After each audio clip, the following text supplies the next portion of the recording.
4 aspirants हैं।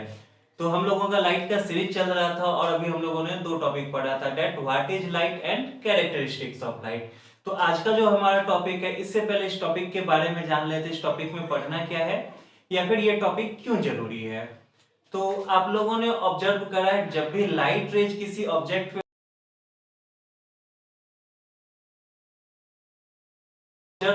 जब भी लाइट रेज किसी ऑब्जेक्ट पे फॉल होता है तो क्या होता है। सपोज मिरर की बात करें तो मिरर में जब भी लाइट रेज फॉल होगा तो क्या होता है, लाइट रेज रिफ्लेक्ट कर जाता है, जिसकी वजह से इमेज बनता है। हम लोगों के घर में प्लेन मिरर है तो हम लोग वहां पे अपना इमेज देखते हैं। बट कुछ अदर सब्सटेंसेस लाइक हम लोग ग्लास की बात करें, transparent glass, suppose this is your transparent glass like aquarium. तो एक्वेरियम पे जब भी लाइट फॉल होगा तो क्या होता है, यहाँ पे इमेज बनता है, इमेज नहीं बनता है। तो यहाँ पे हम लोग देखते हैं कि लाइट इसके आर पार चला जाता है। क्लियर है। कुछ और एग्जांपल्स लेते हैं, लाइक ब्लैक कलर का कोई वॉल ले लेते हैं या फिर रोड ले लेते हैं। Suppose this is your object, opaque object. Opaque object means like your wall, book. तो यहां पर क्या होगा, जब भी लाइट रेज आएगा तो यहां पे ये रिफ्लेक्ट नहीं होगा। इस केस की तरह यहां पे लाइट आर पार भी नहीं होगा। तो क्या होगा, इस केस में लाइट यहां पर एब्जॉर्ब हो जाता है। हम लोग सुनते भी हैं black is a good absorber. तो जब भी लाइट किसी ऑब्जेक्ट पे फॉल करेगा तो क्या हो सकता है या फिर क्या क्या हो सकता है और क्यों होगा। तो आज का हमारा टॉपिक ही है what happens when light falls on an object. तो हम लोग टॉपिक को स्टार्ट करते हैं।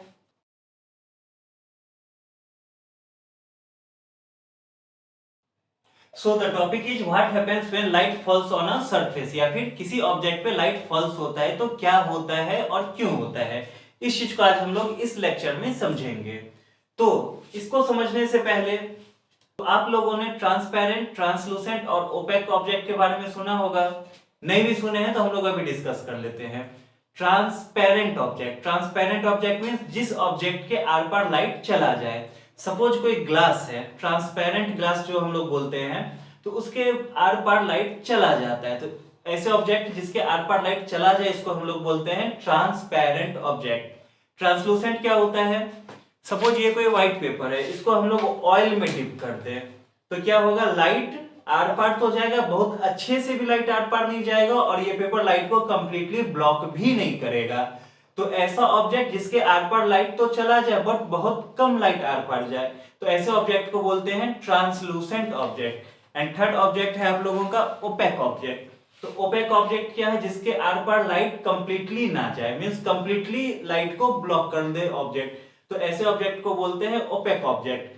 जैसे ये बोर्ड है, तो यहां इस बोर्ड पे अगर कोई लाइट स्ट्राइक कराएगा तो इस बोर्ड के पार नहीं जा सकेगा लाइट, तो ऐसे ऑब्जेक्ट को बोलते हैं ओपेक ऑब्जेक्ट। तो हम लोग टॉपिक पे आते हैं अब, that what happens when light falls on an surface. तो सपोज कोई ऑब्जेक्ट है, इस ऑब्जेक्ट पे लाइट कभी भी फॉल होगा, ये लाइट रेज इस ऑब्जेक्ट पे फॉल हुआ। तो अभी हम लोगों ने जो केस देखा, 3 केस देखा। फर्स्ट केस में क्या हो रहा था, लाइट टकरा के वापस चला जा रहा था, जिसको हम लोग रिफ्लेक्शन भी बोलते हैं।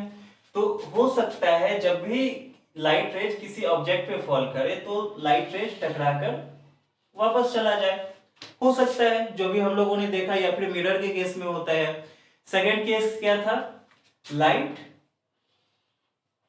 आर पार चला जाए, जिसको हम लोग रिफ्रैक्शन भी बोलते हैं, जो हम लोगों के चैप्टर में पढ़ना भी है, वहां हम लोग डिटेल्स में पढ़ेंगे। बस अभी यहाँ पे एक एज एन इंट्रोडक्शन देख लेते हैं। तो लाइट आर पार भी चला जाए, जिसको हम लोग रिफ्रैक्शन बोलते हैं। And this one is your reflection. And third case क्या था, ऑब्जेक्ट लाइट को एब्जॉर्ब कर लेगा, मीन्स ऑब्जेक्ट लाइट को एब्जॉर्ब कर लेगा, जिसको हम लोग एब्जॉर्प्शन बोलते हैं। सो ये 3 पॉइंट क्लियर है, हो सकता है लाइट टकराकर वापस चला जाए, मींस रिफ्लेक्शन हो जाए। हो सकता है लाइट इस ऑब्जेक्ट के आर पार चला जाए, तो उसको हम लोग रिफ्रैक्शन बोलते हैं। हो सकता है लाइट इस ऑब्जेक्ट में ही एब्जॉर्ब हो जाए, जिसको हम लोग एब्जॉर्प्शन बोलते हैं। बट द क्वेश्चन इज, इन तीनों में क्या होगा और कब होगा? होता तो ये तीनों जो भी हम लोग एग्जाम्पल डिस्कस करे थे, तो ये तीनों में क्या होगा? तो ये तीनों में क्या होगा, इसका आंसर है ये डिपेंड करता है ऑब्जेक्ट कैसा है। ये डिपेंड करता है ऑब्जेक्ट कैसा है। अब इस चीज को अच्छे से समझते हैं। मिरर की ही बात कर लेते हैं। मिरर क्या होता है? वैसे तो इस टॉपिक में हमारा नेक्स्ट टॉपिक ही रहेगा मिरर को लेके, डेट मिरर क्या होता है, कैसे वर्क होता है, मिरर कैसे बनता है। तो अभी मिरर को हम लोग सिर्फ यहाँ पे एज एन एग्जाम्पल यूज करते हैं। तो मिरर में जब भी लाइट रेज फॉल होगा, तो चूंकि मिरर इस टाइप का ऑब्जेक्ट है जो मैक्सिमम लाइट को रिफ्लेक्ट कराता है, मींस मैक्सिमम लाइट को जिस साइड से आया था उसी मीडियम में रिफ्लेक्ट करा दे। तो मिरर के केस में लाइट रिफ्लेक्ट कर जाएगा। सेकेंड केस लेते हैं ग्लास, ट्रांसपेरेंट ग्लास की बात करते हैं। Suppose this is your transparent glass, लिख भी लेते हैं इसको।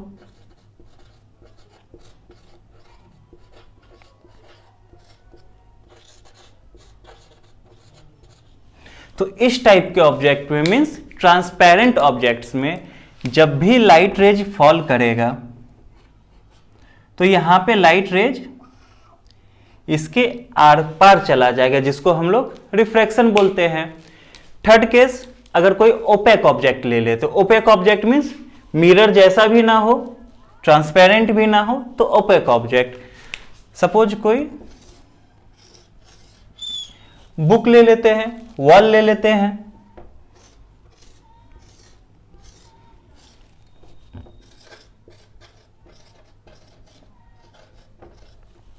तो इस केस में क्या होगा, लाइट रेज जैसे ही आएगा तो ये यहां पे एब्जॉर्प्शन हो जाएगा, जिसको हम लोग यहां पे लिख भी लेते हैं।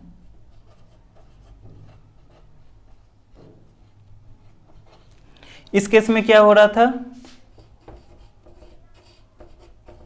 रिफ्रैक्शन। इस केस में क्या हो रहा था,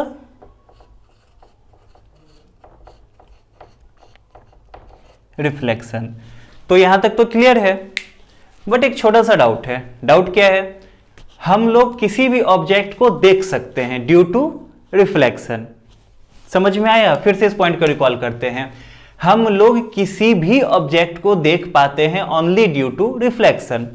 यहां तो रिफ्लेक्शन हो रहा है, ठीक है, हम लोग इमेज देख रहे हैं या मिरर देख पा रहे हैं, बट यहां तो रिफ्रैक्शन हो रहा है।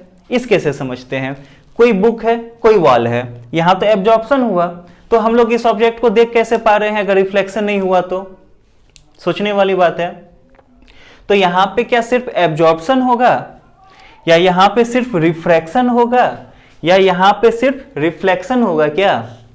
तो ऐसा नहीं होता है। डेफिनेटली ये ऑब्जेक्ट पे डिपेंड करता है, बट अगर हम लोग यहां से पॉइंट को समझना चाहें तो डिपेंड करता है इस ऑब्जेक्ट पे कि मैक्सिमम क्या होगा, कंप्लीटली नहीं, मैक्सिमम क्या होगा। जैसे अगर मिरर की बात करें तो यहां पर रिफ्लेक्शन, एब्जॉर्प्शन, रिफ्रैक्शन हमेशा होगा। किसी भी ऑब्जेक्ट पे जब भी लाइट रेज फॉल होता है तो वहां पे रिफ्लेक्शन, एब्जॉर्प्शन एंड रिफ्रैक्शन तीनों होता है, बट ऑब्जेक्ट पे डिपेंड करता है कि मैक्सिमम क्या होगा। समझ नहीं आया? अब समझ लेंगे। तो इस केस में देख लेते हैं, यहां पे रिफ्लेक्शन हुआ, बट क्या ये 100% लाइट जो इस पे फॉल करा ये 100% रिफ्लेक्शन करेगा? नहीं, यहां पे मैक्सिमम 85% ही लाइट रिफ्लेक्शन करेगा। बाकी का क्या होगा, इस केस में भी रिफ्रैक्शन होगा और इस केस में भी एब्जॉर्प्शन होगा, बट यहां पे रिफ्रैक्शन और एब्जॉर्प्शन इतना कम होगा जिसको हम लोग नेग्लेक्ट कर देते हैं। यहां पर मैक्सिमम लाइट रिफ्लेक्ट करा जाता है, इसलिए हम लोग मिरर में रिफ्लेक्शन पढ़ लेते हैं। डेट रिफ्लेक्शन हुआ, रिफ्रैक्शन, एब्जॉर्प्शन यहां भी हो रहा है, बट इतना कम हो रहा है जिसको हम लोग नेग्लेक्ट करके चलते हैं। इस केस में जो अभी बात करे थे, रिफ्रैक्शन हो रहा है, तो सिर्फ रिफ्रैक्शन नहीं, यहां पर भी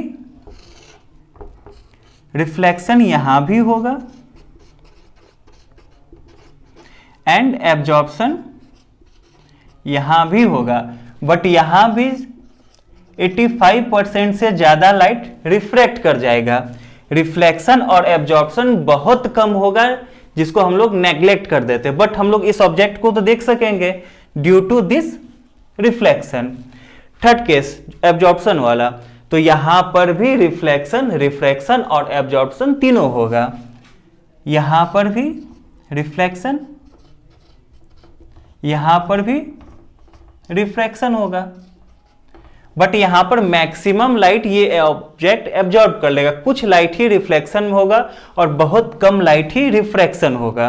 तो रिफ्लेक्शन तो यहां भी हुआ, जिसकी वजह से इस ऑब्जेक्ट को हम लोग अच्छे से देख सके। तो यहां पर मैक्सिमम लाइट एब्जॉर्प्शन में जाएगा।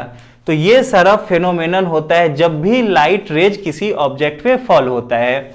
ये पॉइंट आप लोग अच्छे से ध्यान में रखना कि या तो रिफ्लेक्शन होगा या रिफ्रैक्शन होगा या फिर एब्जॉर्प्शन होगा, ऐसा नहीं बोलना है, ये तीनों होगा। डिपेंड करता है ऑब्जेक्ट कैसा है। ऑब्जेक्ट डिपेंडेंट मींस कौन सा फेनोमेनन सबसे ज्यादा होगा या फिर कौन सा फेनोमेनन कम होगा, बट ये तीनों फेनोमेनन होगा यहां पे। क्लियर है? आई होप ये सारा पॉइंट्स क्लियर हो चुका होगा। तो अब इसमें एक छोटा सा और टॉपिक है। टॉपिक क्या है? अब यहां पे हम लोगों ने ये क्या बनाया है,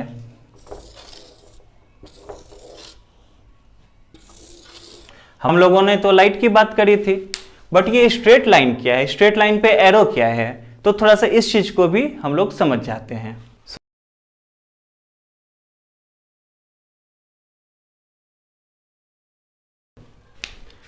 सपोज कोई लाइट सोर्स है, सन को ही हम लोग कंसीडर कर लेते हैं।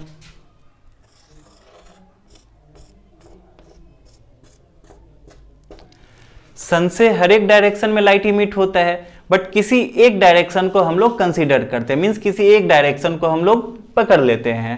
तो अगर एक डायरेक्शन की बात करें तो हर एक डायरेक्शन में लाइट जा रहा है, किसी एक डायरेक्शन को कंसीडर करते हैं। तो इस डायरेक्शन में लाइट स्ट्रेट लाइन में ट्रेवल करेगा। हम लोग पढ़ चुके हैं light always travels in a straight line. तो यहाँ पे लाइट स्ट्रेट लाइन में ट्रेवल होगा। लाइट कहां से कहां जा रहा है, तो ये चीज हम लोग एरो से बता दे रहे हैं डेट लाइट इस पार्ट से इस पार्ट पे जा रहा है, मीन्स इस जगह से इस जगह जा रहा है। तो ये जो हम लोग रिप्रेजेंट करते हैं एक सिंगल पार्ट ऑफ लाइट, जिसको हम लोग स्ट्रेट लाइन से रिप्रेजेंट करते हैं, इस चीज को हम लोग बोलते हैं रे ऑफ लाइट। तो हम लोग इसको यहां पे लिख सकते हैं, दिस इज द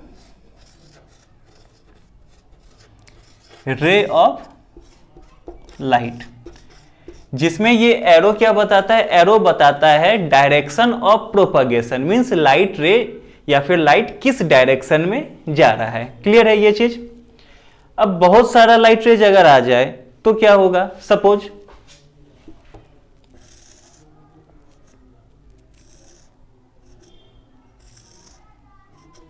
बहुत सारा पैरेलल रेज आ जाए, तो जैसे यहां सन में क्या हो रहा था, यहां पर लाइट रेज हर एक डायरेक्शन में इमिट हो रहा था, मींस डाइवर्जिंग फॉर्म में, लाइक दिस।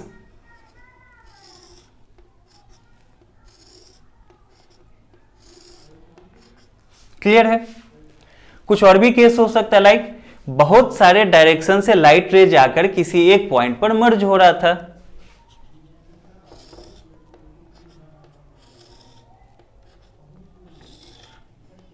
क्लियर है? तो इसको हम लोगों ने रे ऑफ लाइट बोला था, तो इसको हम लोग क्या बोल सकते हैं, पैरेलल रेज ऑफ लाइट। इसको क्या बोल सकते हैं, डाइवर्जिंग रेज ऑफ लाइट। और इसको क्या बोल सकते हैं, कन्वर्जिंग रेज ऑफ लाइट। तो क्लियर है ये चीज? बट इसमें एक छोटा सा ट्विस्ट है। सिंगल स्ट्रेट लाइन या फिर सिंगल पाथ को हम लोग कंसीडर बोलते हैं, या सिंगल पार्ट को हम लोग बोलते हैं रे ऑफ लाइट। बट जहां दो या दो से ज्यादा रे कंबाइन हो जाता है, या दो या दो से ज्यादा रेज की हम लोग बात करते हैं, वहां पे हम लोग रे नहीं बोलते, हम लोग बीम बोलते हैं। जैसे हम लोगों ने बात करा यहाँ पे पैरेलल रेज ऑफ लाइट। अब पैरेलल मींस क्या है, यहाँ पे दो या दो से ज्यादा रेज है, तो हम लोग यहाँ पे रे वर्ड यूज ना करके हम लोग बोलेंगे parallel beam of light, diverging beam of light, converging beam of light. तो इसको हम लोग लिख लेते हैं,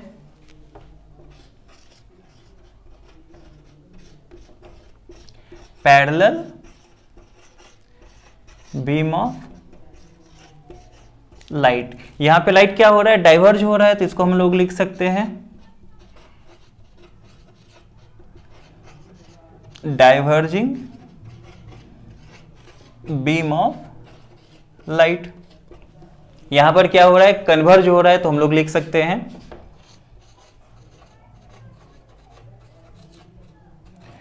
कन्वर्जिंग बीम ऑफ। क्लियर है यहां तक? तो अभी हम लोगों ने जो पढ़ा डेट रे क्या होता है, बीम क्या होता है, एक इसका छोटा सा हम लोग डेफिनेशंस भी देख लेते हैं। डेफिनेशंस भी इंपॉर्टेंट है क्योंकि एग्जाम में तो डेफिनेशन ही चाहिए, आप लोग क्या समझे हैं उसको एक एक्यूरेट वर्ड में भी लिखना होता है। तो हम लोग डेफिनेशन की बात यहां पे अब कर लेते हैं। सो स्टूडेंट्स, जो अभी हम लोगों ने समझा डेट रे क्या था, एक स्ट्रेट लाइन से हम लोग रिप्रेजेंट करते थे विद एन एरोहेड। एरोहेड क्या बताता था, direction of propagation of light. Same चीज हम लोग यहां पे लिखते हैं a straight line drawn in the direction of propagation of light is called ray of light। Clear है? सेकेंड पॉइंट, इसको हम लोग रिप्रेजेंट कैसे करते थे, a ray is described by the straight line with an arrowhead pointing in the direction of propagation of light। Clear है? तो I hope आज का ये दो टॉपिक आप लोग अच्छे से समझ गए होंगे। किसी भी तरह के डाउट्स के लिए आप लोग कमेंट करें, विद इन शॉर्ट टाइम आप लोगों को रिस्पॉन्स करा जाएगा। तो मिलते हैं नेक्स्ट क्लास में। हम लोग नेक्स्ट क्लास से स्टार्ट करेंगे हमारा मेन टॉपिक जो कि है रिफ्लेक्शन ऑफ लाइट। तो ये सारे टॉपिक आप लोग अच्छे से समझ लेना, और इससे पहले जो टॉपिक्स जिन बच्चों ने नहीं देखा है वो टॉपिक्स आप लोग एक बार देख लेना। नेक्स्ट क्लास से हम लोग अच्छे से पढ़ेंगे रिफ्लेक्शन ऑफ लाइट, बिल्कुल बेसिक से। तो stay tuned with this channel. Thank you.